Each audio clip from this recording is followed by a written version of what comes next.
Bien, estamos estudiando el libro de Job, ya vamos avanzando, aunque a paso bien lento, ¿no? Y para hoy toca el capítulo 33, palabras de Eliú. Realmente Job es bastante interesante, sobre todo por estar en forma de diálogo, ¿no? Eso permite muchas veces que uno pueda discrepar con lo que el que está hablando está diciendo, ¿no? O que uno pueda estar en cierto sentido de acuerdo también con lo que se está diciendo. Hay una película muy vieja, realmente bastante vieja, es como un tipo de musical que miré hace mucho tiempo.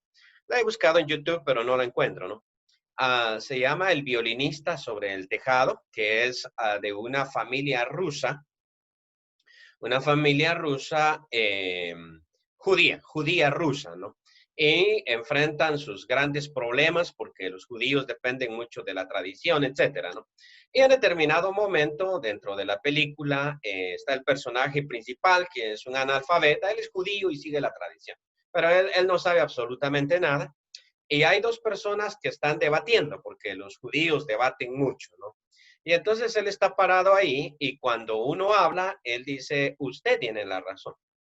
Y luego viene el otro y lo refuta y le dice, no, usted tiene la razón. Y cada vez que uno hablaba, él le daba la razón, ¿no?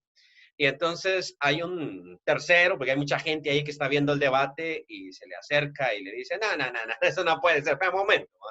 O él tiene la razón o este otro tiene la razón, pero no pueden tener la razón los dos. Y este judío se le queda mirando y le dice, yo creo que usted es el que tiene la razón. O sea, le da la razón a todo el mundo, ¿no? Y esto nos puede pasar con Job. Cada vez que alguien habla, uno dice, este sí tiene razón. Pero ahí es donde el diálogo tiene que funcionar para crear más diálogo, ¿no? Y uno no tiene que estar tanto buscando la verdad que está detrás del diálogo, sino viendo qué es lo que dicen, viendo qué es lo que opinan sobre este tema. Este caso de Job da mucho para hablar. Hoy en día sé que cada vez que sucede algo en el mundo, una buena noticia, la explosión del Líbano, surgimiento del coronavirus, da mucho para hablar. Si Job fuera nuestro vecino y conociéramos nosotros su reputación, su clase, y de repente conociéramos de su tragedia, lo que a él le pasó, también daría mucho para hablar y nosotros empezaríamos a conversar sobre qué está sucediendo, por qué es que a él le pasa lo que le pasa. Y entonces Eliú está ahí, obviamente a la expectativa, está ahí con los amigos de Job, los tres grandes señores, ancianos por cierto, y se impacienta porque ellos no pueden refutar a Job. Es que es muy difícil realmente refutar a Job, es muy difícil. Porque Job cree que él es perfecto en sus propios ojos, dice yo soy justo y Dios sin causa me ha afectado y lamentablemente pues ellos no tienen una forma, un conocimiento empírico, lo que Job, algo malo que se hable de Job. Simplemente Job está sufriendo y por lo tanto a ellos les consterna porque según ellos la persona justa no debería de sufrir. O sea, si uno mira la teología del Antiguo Testamento, va por ahí. Moisés, por ejemplo, da la ley y dice, haz todas estas cosas y bendita será tu salida, bendita tu entrada, bendita tu arteza, bendito esto, bendito lo otro. No las hagas y maldito serás al salir, al entrar, etcétera. Entonces, si uno se brinca un poquito más adelante, uno va a notar, por ejemplo, el Salmo 1, a que el varón que no anduvo en consejo de malos ni en silla de escarnecedores se ha sentado, sino que en la ley de Dios está su delicia, será como un árbol plantado junto a corrientes de agua que da su fruto a su tiempo. En cambio, el malo es como el tamo que arrebata el viento. Y sigue uno con esta idea. Y obviamente, si manejamos esta idea bien consciente, idea que Jesús invierte cuando habla de Lázaro y el rico. Porque en esa cultura el rico tenía que ser un bendito del Señor. ¿De qué otra manera se podía explicar que el hombre era rico? Que se vestía de púrpura y hacía grandes banquetes. Y Lázaro tenía que tener algún pecado oculto, igual que Job, ¿no? Porque de qué otra manera podemos nosotros justificar que un justo ande harapiento, necesitado, etcétera. Está esa situación que Jesús invierte precisamente. Pero en el momento en que estamos nosotros allá en el oriente, obviamente nosotros ya sabemos que Job está sufriendo y sufre de manera injusta. O sea, él, no voy a decir que él merecía algo bueno, por el momento no voy a decir eso, pero sí voy a decir que le vino una calamidad que no era compatible con el estilo de vida y de justicia que él tenía. O sea, él era un hombre justo y debía terminar sus años con bien. Y entonces, cuando le viene el mal, ya lo he dicho varias veces, que el nombre Job quiere decir el que disputa con Dios, el que reclama o el que no se queda callado, el que alterca con Dios, el respondón, pues. Por eso es que muchos han opinado que el nombre Job es simbólico, o sea, realmente se le aplica, porque Job en hebreo quiere decir respondón. Y de hecho, Job dice, mira, una cosa yo no voy a hacer, no me voy a quedar callado, ¿sí? Yo voy a hablar, después que me venga lo que sea, pero yo tengo que hablar. Su derecho a hablar que él expresa y al final no hace justicia a su nombre porque cuando Dios le dice, responde, el contrario a su nombre dice, no, ya no voy a responder. O sea, hablé, pero ya no lo voy a hacer. Mientras eso ocurre, resulta que Eliú ya justificó en el capítulo 32, que era el capítulo que nosotros leíamos, justificó por qué él va a hablar. O sea, ¿por qué este joven tiene derecho a hablar? Bueno, es que los viejos callaron, ¿sí? No dijeron nada. Se les fue la sabiduría. Él, bueno, es un poquito arrogante, si es cierto. Parece que la humildad no es su virtud, la Reina Valera tiene como título, esto que le han puesto los traductores, a cada capítulo de Job, Eliú censura a Job. No creo que sea tanto una censura, pero vamos a ver. Por tanto, Job le dice, oye ahora mis razones y escucha todas mis palabras. He aquí yo abriré ahora mi boca y mi lengua hablará en mi garganta. Mis razones declararán la rectitud de mi corazón. Y lo que saben mis labios lo hablarán con sinceridad. El versículo 3 hace énfasis en que Eliú es recto. O sea, no está buscando una justificación y que es sincero en lo que va a decir. Job, yo no te llevo mal, no te lo estoy diciendo para afligirte, simplemente en mis labios hablarán con rectitud lo que hay en mi corazón. Yo te quiero decir eso. Sigue diciendo dentro de su justificación, ¿no? El Espíritu de Dios me hizo. ¿Por qué le dice esto? Y el soplo del Omnipotente me dio vida.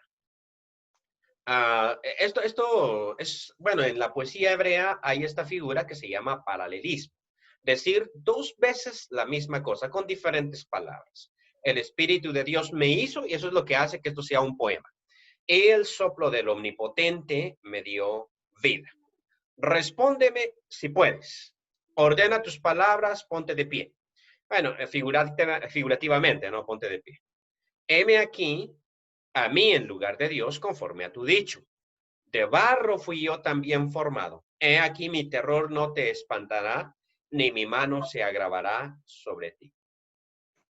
¿Qué es lo que está diciendo con estas cosas? Hasta el versículo 11, ¿no? ¿Qué es lo que está diciendo con estas cosas? Miren, lo que pasa es que Job dijo, mira, yo quisiera hablar con Dios, ¿sí? Pero es que Dios solo se va a acercar y me va a pegar un susto, pero tremendo. O sea, me va a espantar su presencia. Y entonces yo ya ni voy a poder razonar. O sea, yo ya ni quiero, ¿no? Como el hermanito aquel que buscaba al diablo para evangelizarlo y cuando se le aparece el espanto se queda mudo, ¿no? Entonces él dice, no, yo la verdad es que quisiera hablar con Dios, pero que su terror no me espante. Entonces, por eso es que Eliú le está diciendo estas palabras, mira, a mí me hizo, ¿cómo se llama? El omnipotente me hizo a mí, el soplo del omnipotente, de cierto, pero, ok, me brinqué ok, le dice, el Espíritu de Dios me hizo, Se me olvidó el texto, no lo pude repetir de memoria. El Espíritu de Dios me hizo a mí y el soplo del Omnipotente me dio la vida. He aquí a mí en lugar de Dios. Yo soy del barro, fui formado, no te preocupes. A ti mi terror no te va a espantar, ni mi mano se va a grabar sobre ti. Yo no puedo hacerte nada. Así es de que estoy aquí en lugar de Dios, pero yo soy una creación como tú. Estamos al mismo nivel, así es de que no te voy a asustar. Así es de que vamos a entrar en debate. Muy bien. ¿Qué es lo que le va a decir? Tanta introducción, dice usted, para lo que va a repetir. Lo que va a decir, dice, de cierto tú dijiste a oídos míos, muy bien, y yo oí la voz de tus palabras que decían, va a resumir el discurso de Job, versículo 9, yo soy limpio y sin defecto. O sea, eso dijiste. Soy inocente y no hay maldad en mí. Eso fue lo que tú dijiste. He aquí, dice, que él buscó reproches contra mí y me tiene por su enemigo. Puso mis pies en el cepo y vigiló todas mis sendas. Poéticamente le está diciendo, esto fue lo que tú dijiste. Yo soy inocente y Dios, sin causa, me está afectando. Y yo lo escuché. Claro, todos nosotros ya lo escuchamos y es que Job qué rato viene diciendo estas cosas. Eh, pero luego lo va a recriminar y le dice, he aquí, en esto no has hablado justamente. Yo te responderé que mayor es Dios que el hombre. ¿Eso significa más justo o más poderoso? Esta es una muy buena pregunta, sí. Esta es una muy buena pregunta, porque yo creo que aquí el uno está hablando de que Dios es mucho más justo y tú nunca te vas a comparar con Dios, puesto que Job varias veces ha dicho, miren, yo sé que con Dios no me voy a comparar, es una imposibilidad, pero lo que yo estoy diciendo es que a mí me está tratando, me está siendo injusto conmigo. En un partido de fútbol, cuestión que muchos de ustedes comprenden, lo peor que uno puede hacer es pelearse con el árbitro, ¿no? Porque tiene el poder de expulsarlo a uno del juego. O sea, si nos peleamos con alguien, por favor, que no sea contra el árbitro, que el árbitro nos, en determinado momento, pues nos expulsa y punto. O sea, o si uno ha cometido un error, uno no pelea con el policía porque el policía tiene todo el derecho.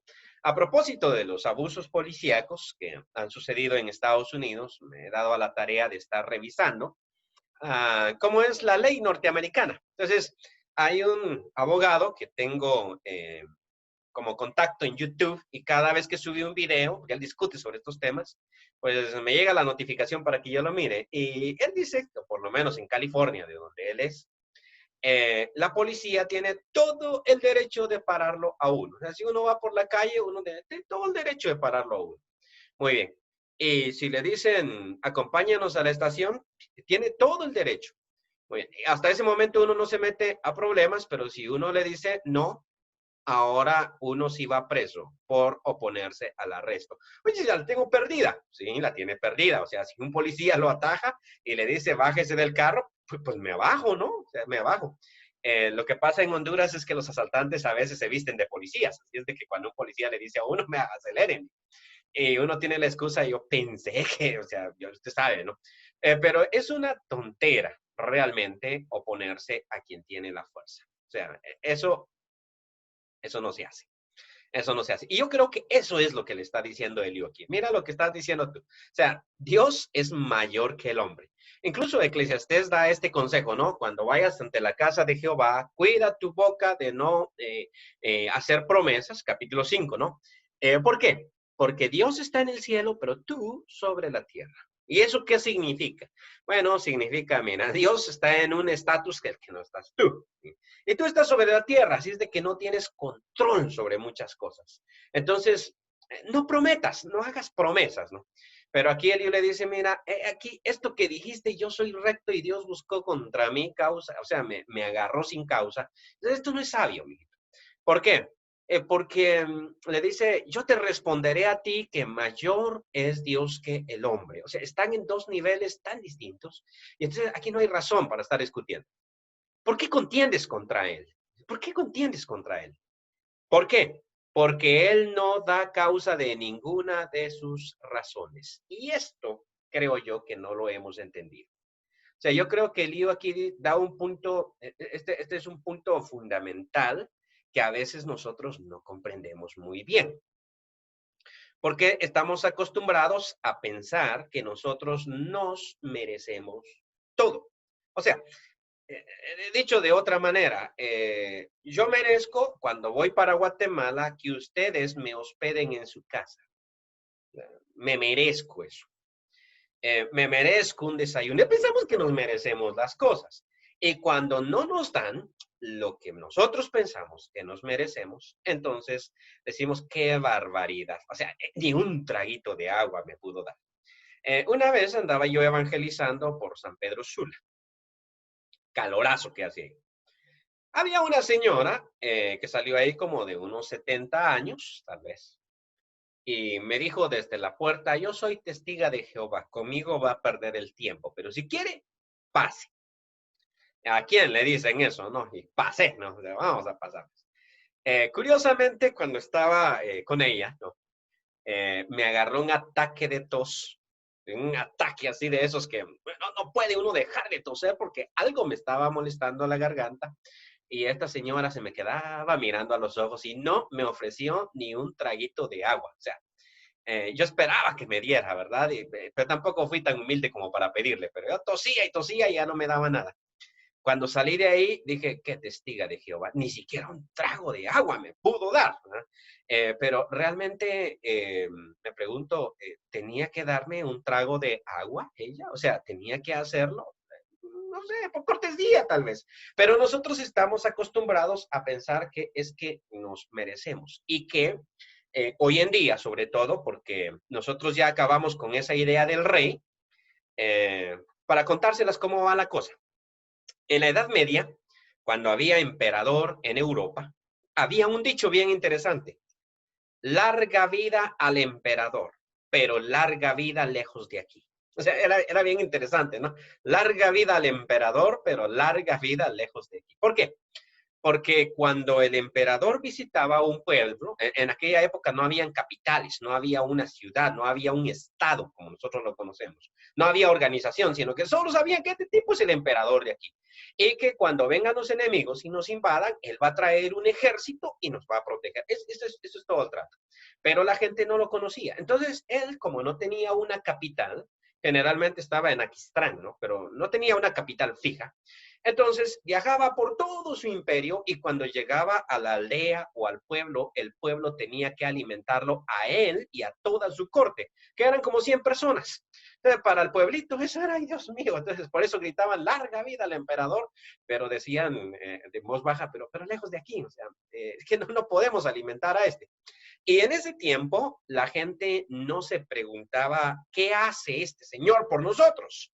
Sino que para ellos era, nosotros tenemos que darle alimento. O sea, él, Dios lo puso ahí y nosotros tenemos que darle. Hoy en día, pues nosotros ya no tenemos emperadores, tenemos presidentes y decimos, el presidente tiene que trabajar por nosotros.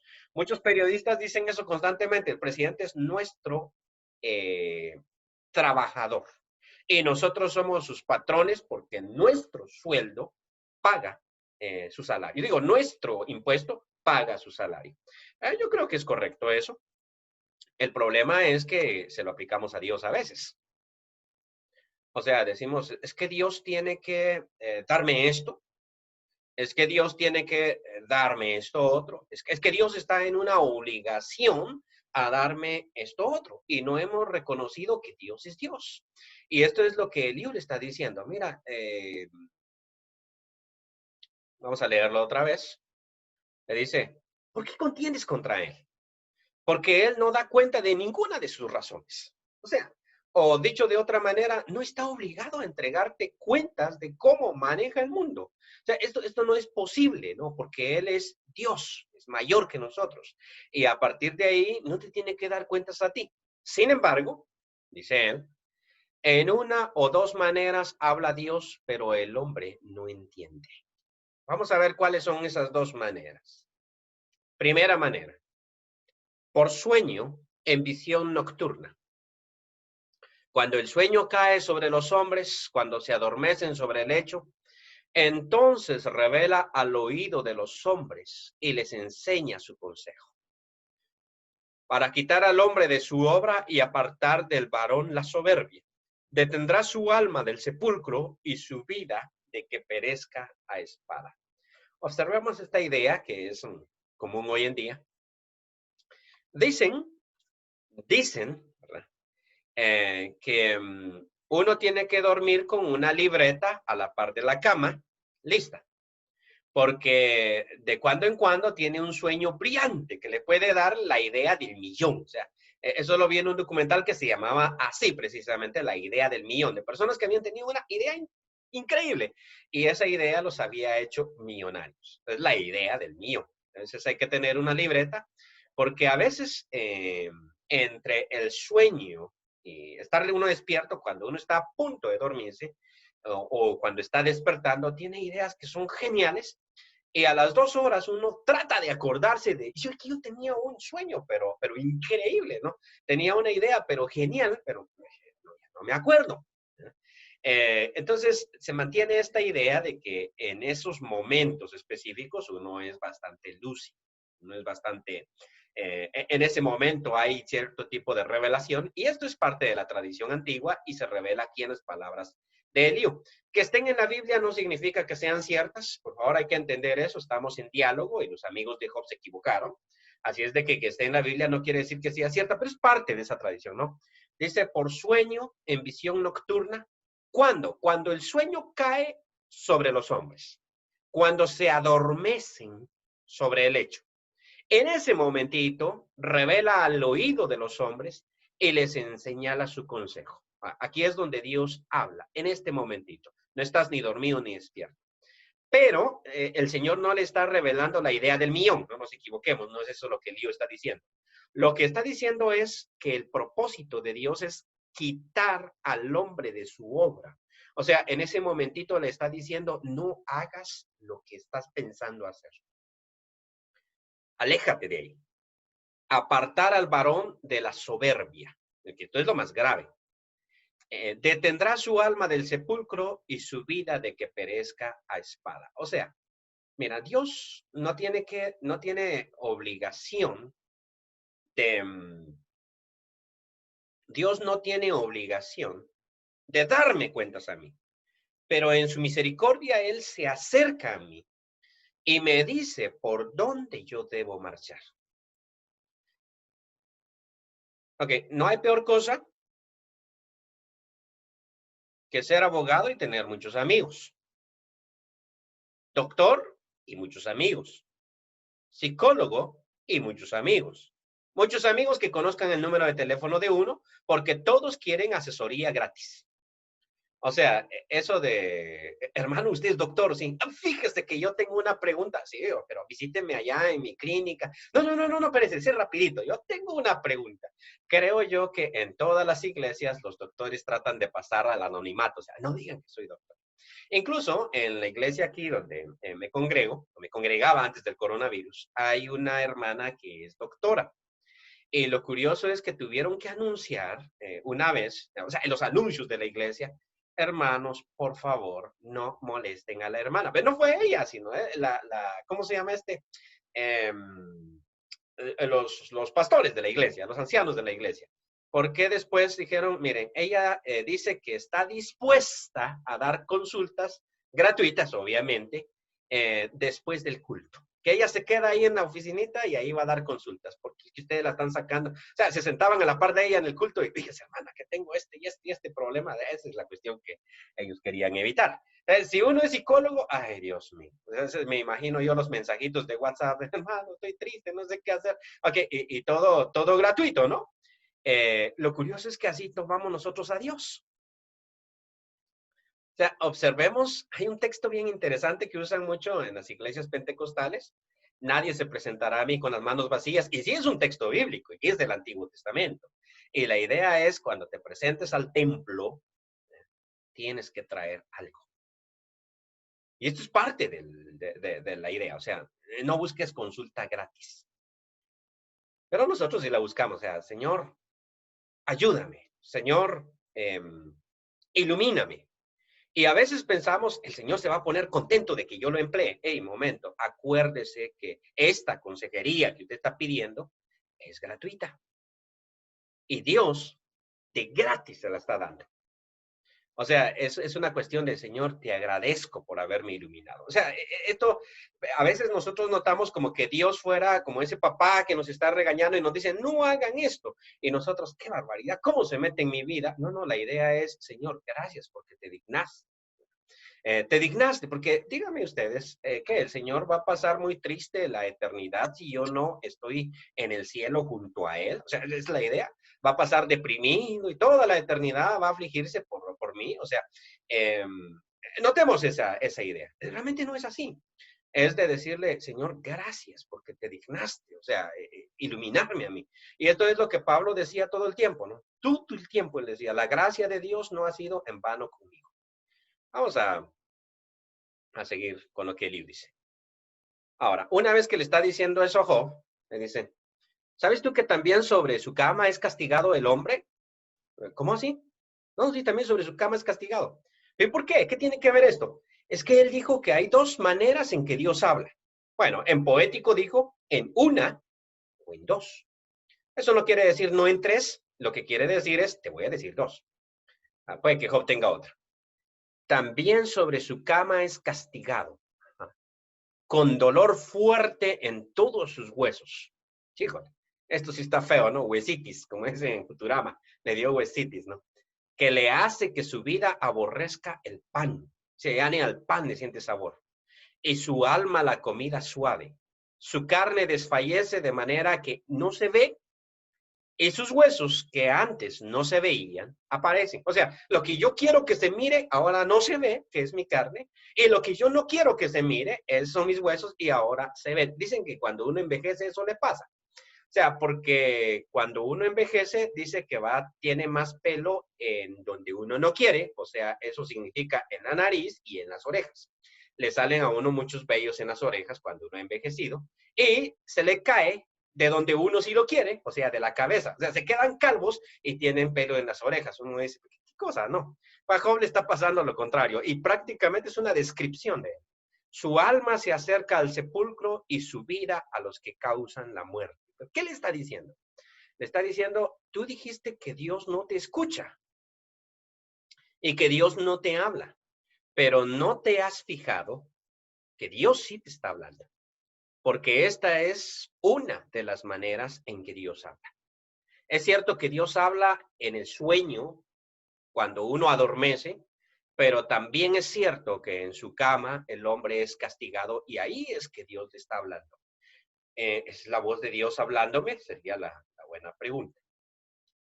Sí, le dice Eliú. Si tuviese cerca de él algún elocuente mediador muy escogido. O sea, este soy yo, Job. O sea, tú eres el hombre que está sufriendo, tú eres el que está afligido en su cama, tú eres ese hombre castigado. Dios te está hablando, solo que tú no lo entiendes. Veamos al versículo 14. Sin embargo, en una o dos maneras habla Dios, pero el hombre no entiende. O sea, no nota que Dios le está hablando. Le habla en sueño para apartarlo del mal camino, pero no lo nota. Le habla en su cama, pero el hombre no lo nota. Si tan siquiera tuviera un mediador elocuente muy escogido. O sea, este soy yo, Eliú. Yo soy ese mediador elocuente muy escogido, que le anuncia al hombre su deber. O sea, que le diga, por aquí es donde tú tienes que actuar. O sea, por aquí es donde tú tienes que ir. Que le diga que Dios tuvo de él misericordia, que lo libró de descender al sepulcro, que halló redención. Sé que lo que está diciendo, otros lo han dicho, pero aquí el libro está postulando esto. Antes, cuando Job sufría, o bueno, está sufriendo todavía, y sus otros amigos hablaban, ellos le decían estas palabras muy parecidas. Pero ellos le decían, mira, lo que pasa es que cuando un hombre es impío, a sus hijos Dios los mata. Y eso es doloroso, ¿no? O sea, eso es doloroso, eso es echarle sal a la herida, eso es echarle sal a la llaga, ¿no? Pero Eliú no le está diciendo eso. Le está diciendo, si tus hijos murieron y tú no, es por algo. O sea, pone atención a esto. O sea, ¿qué me estás diciendo? ¿Que Dios me tomó como enemigo? No, no, no. Te estoy diciendo que Dios te está hablando en tu sufrimiento. O sea, tú no escuchas la voz. Pero te voy a decir, aunque esto suene raro para nosotros, yo sé que suena raro, pero él está diciendo, mira, te estoy diciendo que le diga que Dios tuvo de él misericordia. O sea, tuvo misericordia de ti. De mí, si estoy en llagas y mira cómo estoy. Sí, pero no descendiste al sepulcro como tus hijos. Esta es la idea. Te libró de descender al sepulcro. Halló redención. O sea, hay la posibilidad de la redención. Su carne será más tierna que la de un niño.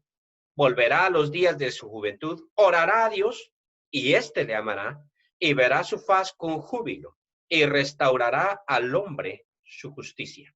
A ver, barájela más despacio. Él mira sobre los hombres, Job. O sea, Dios tiene el control, conoce todo. Y al que dijere, pequé y pervertí lo recto y no me ha aprovechado, Dios redimirá su alma para que no pase al sepulcro. Este es el punto. Te está deteniendo para no pasar al sepulcro.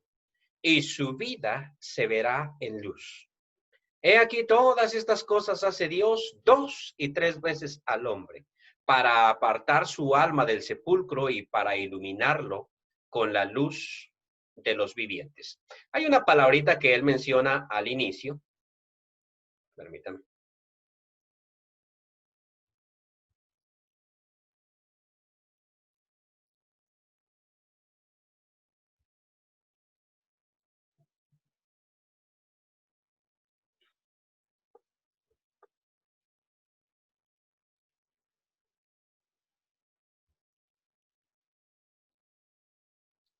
Permítame, vamos a ver. Se me fue el versículo.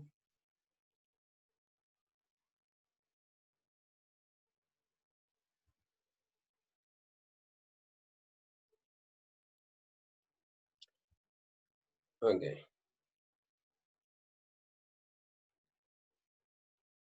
Ok, aquí. Em, esta palabrita que está acá, estoy señalando. Soberbia. Ok, lo interesante es que cuando Eliú acusa a Job, o hace eh, esta recriminación a Job, eh, utiliza esta palabrita que otros no utilizaron. Le dice, mira, es para quitar al hombre de su obra. Recuerden la idea del paralelismo. O sea, ¿cuál es la mala obra que yo estoy haciendo? Diría Job. O sea, ¿de qué mala obra te estás refiriendo? Él le va a decir, apartar al varón de la soberbia. Okay, vamos por aquí. ¿Tendrá razón Eliú? ¿Está Job cometiendo soberbia? Su discurso va a estar más largo todavía. Escucha Job, le dice, y óyeme. Calla y yo hablaré. Si tienes razones, respóndeme. Habla porque yo te quiero justificar. Y si no, óyeme tú a mí, calla y te enseñaré sabiduría. Dentro de esta intención de Eliú viene, mira, yo te quiero justificar. O sea, yo no te quiero ver así. Yo quiero que tú entiendas esto. Soberbia. Mm, Es un término un tanto interesante y claro, yo no soy quien para decir, este joven era soberbio. No, no, no, no. Pero en definitiva, cuando uno se comporta muy, muy bien, sí empieza a crecer la soberbia. O sea, sí empieza a crecer. Y en todas las iglesias hay una hermanita como esta, que voy a mencionar, ella ya murió, pero había una hermanita que cada vez que yo llegaba el domingo tenía algo que criticar de alguien. O sea, algo que criticar de alguien. Y era muy buena persona, era muy correcta ella. ¿Para qué? Yo no voy a discutir esa situación y muy buena conmigo. Pero a veces se paraba en el portón y me decía, mire, usted como predicador debería de decirle a la fulanita esa que está allá, ¿va? Esto y esto y esto y esto, porque yo vi esto y esto y esto. Ok, está bien. Yo escuchaba a la hermana y hay que escuchar a ese tipo de hermanas, ¿no? Eh, el problema con ella es que en determinado momento, cuando nosotros empezamos a juzgar a nuestros hermanos, este es un síntoma de que algo no anda bien en nosotros. En términos general, el cristiano debe ser bastante compasivo con el pecador, bastante compasivo. Y en momentos en que uno empieza a juzgar la vida de las otras personas, como no hacen lo correcto, no hacen lo que es bueno, etcétera, etcétera, eso es un indicativo de que esta persona se cree muy buena. O sea, si yo fuera presidente, no haría lo que el presidente está haciendo. Sí, porque usted es mejor que el presidente. Pues sí, y a las pruebas me remito. Entonces, cuando uno juzga de esa manera, implica que uno está empezando con un poquito de soberbia. Y lo digo porque decirle a una persona con estas características, creo que usted no hace lo que es correcto delante de Dios, eso sí es terrible. O sea, eso es empezar con, dígame, me voy a contar una anécdota, sí. No la tenía preparada. Ya voy a terminar. Había un hermano muy bueno, él, muy bueno, y le estaban haciendo una despedida y a mí me invitaron a la despedida. Y hicieron carne asada y ¿quién hace carne asada que a uno le caiga mal? Yo estaba ahí metido entre la colada, ¿no? Y entonces, pues, como le estaban haciendo su despedida, ¿no? Alguien a quien varias personas han acusado de soberbio, pero yo nunca, solo estoy contando la anécdota. Entonces, de repente a alguien se le ocurrió, porque hicimos un tipo devocional, ¿por qué no le regalamos cada uno de nosotros un texto bíblico al hermano para que nos recuerde? Ay, Dios santo. Empezaron a regalarle sus textos bíblicos y yo no tenía texto bíblico que regalarles, ¿sí?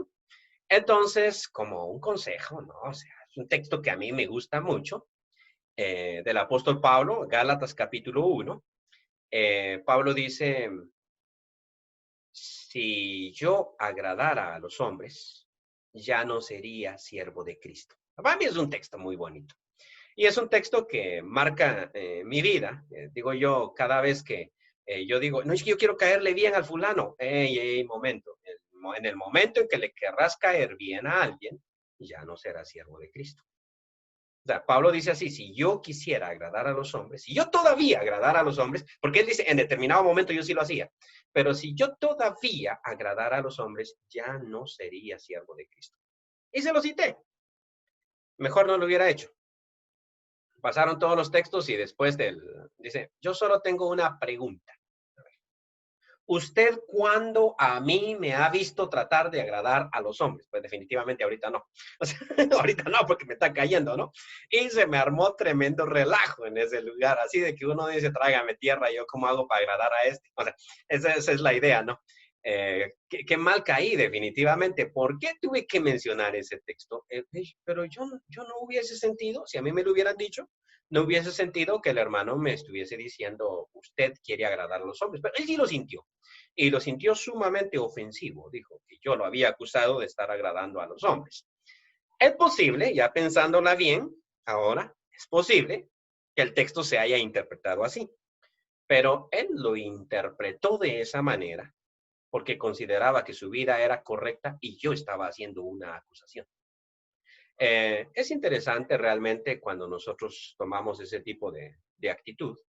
Y Eliú le está diciendo, mira Job, yo no te voy a decir que tú has cometido esto o lo otro, lo que estos hombres han dicho, porque tampoco tienen evidencia para eso. Pero yo sí te estoy viendo un poquito soberbio, o sea, y pidiéndole cuentas a Dios cuando Dios no tiene por qué darte cuentas. Y no entendiendo que si Dios nos revela a nosotros su camino, es un acto de misericordia, por un lado. Y por otra, en vez de decir que Dios se ha alejado de ti y por eso estás en esa condición que estás, ¿no? ¿Quién quita que Dios te esté hablando ahorita? En esa condición en la que estás. Porque Dios puede estarte hablando. O sea, Dios me guía. Y de hecho, el Nuevo Testamento maneja esa situación. Ya no la hemos escarbado mucho, Pero en la carta a los hebreos, por ejemplo, cuando la iglesia estaba sufriendo mucho, y estaba sufriendo por ser cristiana, estaba sufriendo persecución, ¿no? El autor les dice, ustedes no han llegado hasta la sangre combatiendo por el pecado, pero sí han sido expropiados de sus casas. O sea, hay cosas que a ustedes sí les han pasado. En determinado momento le dice, no desprecien la disciplina del Señor.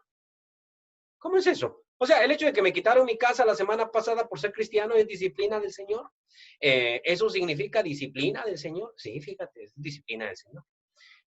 Pero disciplina, ¿por qué? ¿Por qué me está castigando Dios? No, Dios no te está castigando, te está disciplinando, que es una cosa muy diferente. ¿Y eso cómo es? No, esto es como cuando el papá o la mamá le dicen a uno, usted a las 7 de la mañana tiene que levantarse. ¿Por qué me está castigando? No, no te estoy castigando, te estoy disciplinando para que no seas un dormilón. Esa es la idea.